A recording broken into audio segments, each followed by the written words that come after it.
jurista, miembro del Sistema Nacional de Investigadores, nivel 2, es también académico de número del Instituto Nacional de Ciencias Penales.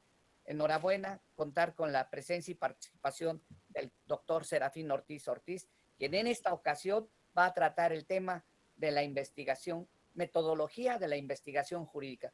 Recibámoslo con un fuerte aplauso. Muchas gracias, doctor Serafín. Muchas gracias, estimado amigo Rafael. Agradezco esta gentil invitación para participar en este extraordinario encuentro académico nacional e internacional con motivo, pues, de honrar el trabajo científico en nuestra disciplina del distinguido doctor don Héctor Fix Zamudio.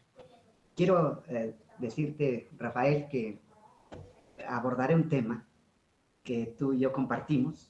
Tu obra en temas metodológicos es vasta, es abundante, pero además también tengo el placer de que compartamos juntos cátedra en la Universidad Autónoma de Tlaxcala, en este Centro de Investigaciones Jurídico-Políticas de nuestra universidad.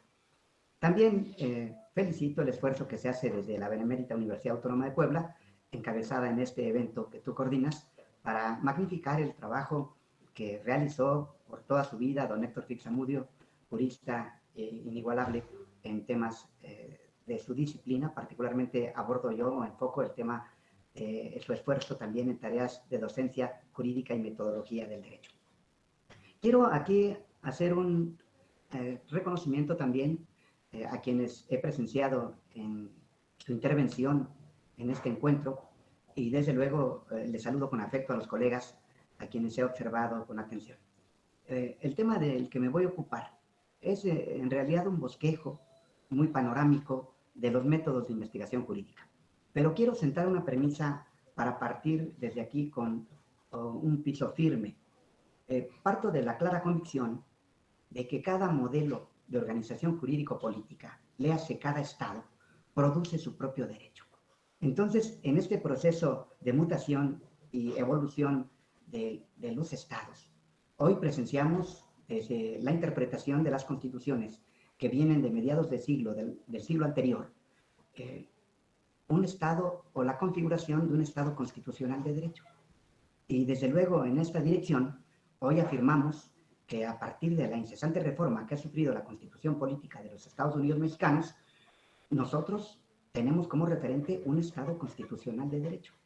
Y desde luego, esta lectura pues hoy está en el debate porque se habla del constitucionalismo tradicional y de un neoconstitucionalismo desde la perspectiva teórica. Pero esta construcción teórica tiene un referente en la lectura de las constituciones a que me refiero, que parten desde la Constitución de 1948, entrada en vigor en 1949, signada en la ciudad de Bonn, la Constitución alemana, que después repercute en la Constitución portuguesa de 1976, posteriormente en la Constitución española de 1978, y así su impacto en Latinoamérica. Nosotros vemos una prolífera afirmación de un constitucionalismo en esta dirección desde la década de los 80s, 90s, y ya entrado el presente siglo que corre en todo Centroamérica y Sudamérica. Bueno, sabemos nosotros que en el contexto latinoamericano solamente habemos dos constituciones más que centenarias, la de Argentina y la de México, ¿verdad? Sin embargo, me sostengo en lo que acabo de afirmar, que la reforma que ha sobrevenido, si bien toda la identificamos como una abundante reforma de la Constitución que rige a nuestra República, pues yo pienso que al tambor de esas reformas se ha venido actualizando con estas lecturas de las constituciones que interpretamos de mediados del siglo anterior hasta esta fecha.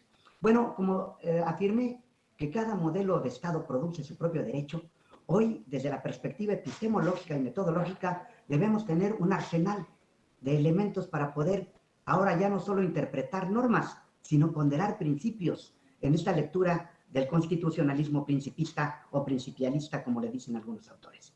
Bueno, en ese contexto, quiero aquí sostener lo siguiente. Desde una perspectiva epistemológica, existen niveles del conocimiento del fenómeno jurídico.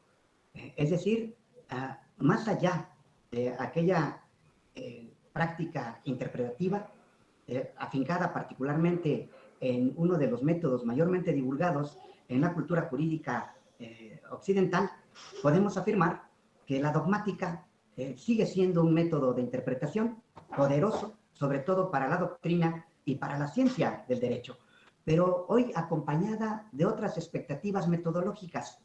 Por ejemplo, desde la teoría analítica, hoy miramos que existen ciertos cánones, ciertos principios para poder realizar también interpretación de los lenguajes normativos. Y sabemos hoy que además de la interpretación en el escenario de la legalidad, hoy tenemos que vislumbrar el tema de la constitucionalidad y usar otro tipo de instrumental.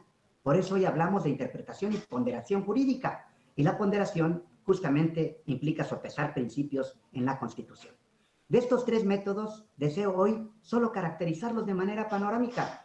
Quiero decirle al foro que nos sigue en línea, y desde luego con el enorme respeto que cada uno me merece, que debemos abundar en este escenario de la revisión metodológica, porque hoy sostengo que el impacto de las teorías contemporáneas en el derecho se ha focalizado desde la argumentación jurídica, y en los últimos 30 años, en las lecturas en nuestro idioma, el libro de Alexi fue traducido en la década de fines de los 90, principios de este año al español, y entonces la divulgación de la teoría de la argumentación ha impactado como un conocimiento transversal para todas las disciplinas jurídicas.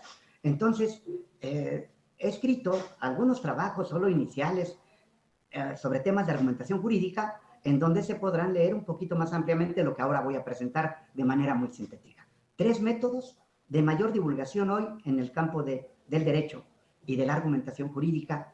Y permítaseme esta expresión, a lo mejor que suene fuerte, pero hoy no es verdadero jurista el que no es argumentista.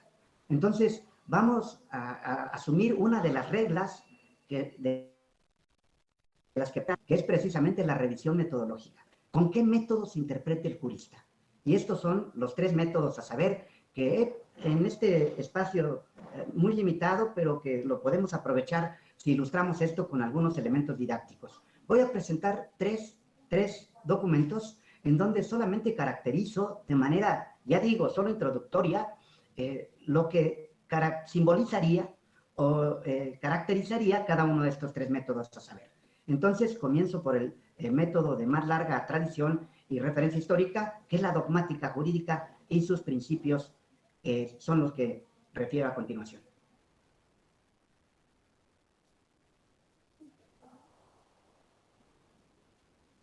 Daré lectura mientras se coloca el archivo.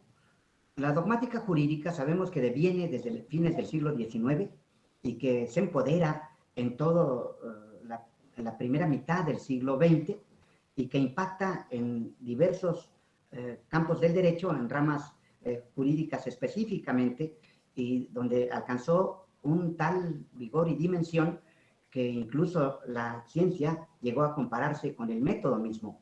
Y desde luego, cuando hablamos de dogmática jurídica, estos son los rasgos que la particularizan. Primero, una actitud del que investiga, es decir, la adhesión al derecho legislado. ¿Verdad? Todo está en la norma, todo está en la ley. Entonces, esto implica que los siguientes pasos conllevan al análisis y descomposición de la norma en sus elementos, que es la primera actividad que emprende el que interpreta normas jurídicas. Descomponer esa norma en sus elementos, identificar el significado de esas categorías, de esos conceptos, ver su ordenación, su clasificación, su interrelación, y desde luego se procede, por supuesto, después de la revisión que se hace en esta etapa, a la construcción de doctrina, y siempre en la incesante búsqueda de la coherencia de la norma con su idéntico texto jurídico y la coherencia con su cotejo constitucional. A ello se llama una disposición normativa puede contener diversas normas que deben hacernos pasar o transitar de estas disposiciones al contenido específico de cada norma que se está interpretando. Hay que caracterizar a este método como particularmente en su carácter decisionista. Está propiamente direccionado para la toma de decisiones en la actividad jurisdiccional. Se dice, pues se afirma que en la interpretación que se hace de las normas tiene una particularidad que es avalorativo. Esta interpretación no se pondera, sino que la interpretación deviene del contenido estrictamente normativo y se habla de un planteamiento meramente cognoscitivo o cognoscitivista para tomar decisiones, obviamente en el ejercicio de la judicatura. Y desde luego también se habla de una interpretación que es puramente conceptual y descriptiva. Particularmente tomando los enunciados normativos, deviene todo un proceso de argumentación de las categorías, de los enunciados y desde luego de todos los conceptos jurídicos que se vienen interpretando. Y enseguida quiero también caracterizar, ya lo digo siempre de manera panorámica e introductoria, un tercer método que ahora ha alcanzado un amplio desarrollo como instrumental metodológico para interpretar y para ponderar principios constitucionales. Me refiero ahora a la hermenéutica jurídica. Y a continuación vamos a caracterizar también este método que deviene de esta teoría hermenéutica y que hoy hablamos insistentemente de hacer hermenéutica a través de ponderación de principios. Entonces, aquí me parece muy interesante situar un asunto que para los juristas contemporáneos debe ser imprescindible de manejo. Se debe interpretar norma jurídica y ponderar principios. Entonces, hoy, desde la perspectiva estrictamente de la revisión normativa como objeto de estudio del jurista, y no entro en este momento a fenómenos de carácter ontológico, es decir, desde la vertiente sociológica que tiene otros métodos, este bagaje de principios metodológicos en las tres vertientes que estoy caracterizando, tienen hoy una gran divulgación, o por lo menos así se mira el escenario, de hacer hermenéutica jurídica. Ya no solo dogmática, no solo teoría analítica, sino hermenéutica jurídica. Y este es un asunto que es un compromiso particularmente con el trabajo de los jueces, pero también con quienes hacemos ciencia o doctrina. Y aquí tenemos tres rasgos particulares de la hermenéutica. Uno, que implica una actitud interpretativa. ¿Cómo se debe interpretar ahora el derecho? Primero, hay que aceptar en esa actitud interpretativa que la práctica integra reglas y principios.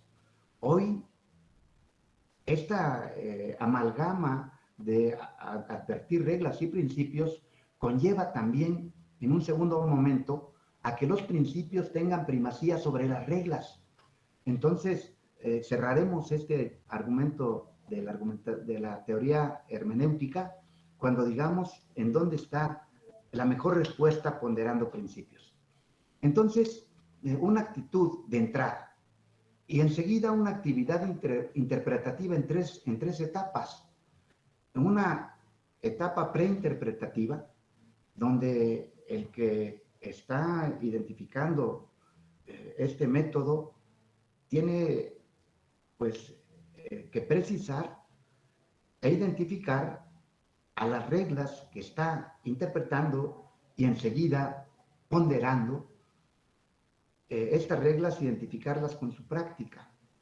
Es decir, cómo estas reglas se van adecuando a los casos que se abordan en este esfuerzo metodológico de interpretación. Enseguida, una etapa interpretativa. Se muestra cuáles son los valores objetivos de la práctica. Entonces, cuáles son ese telón de fondo, cuáles esos valores que sostienen todo un conjunto normativo y cuáles son o cómo se muestran objetivamente en la práctica. Y se cierra esta actividad interpretativa con lo que se identifica como una actividad postinterpretativa o reformadora. Ver qué es lo que necesita la práctica para lograr una realización máxima de los principios. Se afirma que a través de esta función interpretativa reformadora, la actividad del jurista y particularmente de los que deciden en el derecho, particularmente en el trabajo de los jueces, se va orientando el sentido de cómo se construye una interpretación. Esto es un asunto no estrictamente cognitivista como se planteó en la teoría analítica, sino valorativa. Y por eso mismo es reformadora. Y por eso se afirma que se requiere que la práctica se logre de mejor manera a través de la maximización de los principios plasmados en la Constitución y en los ordenamientos de carácter supranacional que rigen en el derecho patrio. También se cierra esta teoría hermenéutica siempre afirmando que existe una única respuesta para cada caso y se sostiene que siempre hay una teoría sustantiva de carácter moral y práctico que es la mejor, la más profunda, y esto nos refiere necesariamente a los valores constitucionales que, como todos sabemos, devienen en principios en nuestra Carta Magna.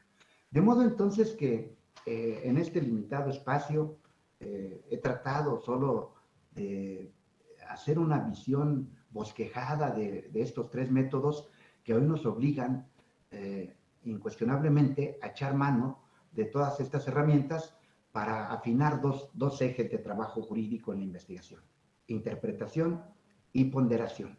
Y en este impacto que ha tenido hoy la argumentación jurídica en todas las ramas del derecho, diría yo, hay que continuar con las reglas que propone lo que se ha llamado la teoría estándar de la argumentación, abanderada por Robert Alexy desde hace 40 años en el contexto europeo, que afirma que para tomar una decisión correcta y justificable en el derecho hay que echar mano por lo menos de 6 reglas.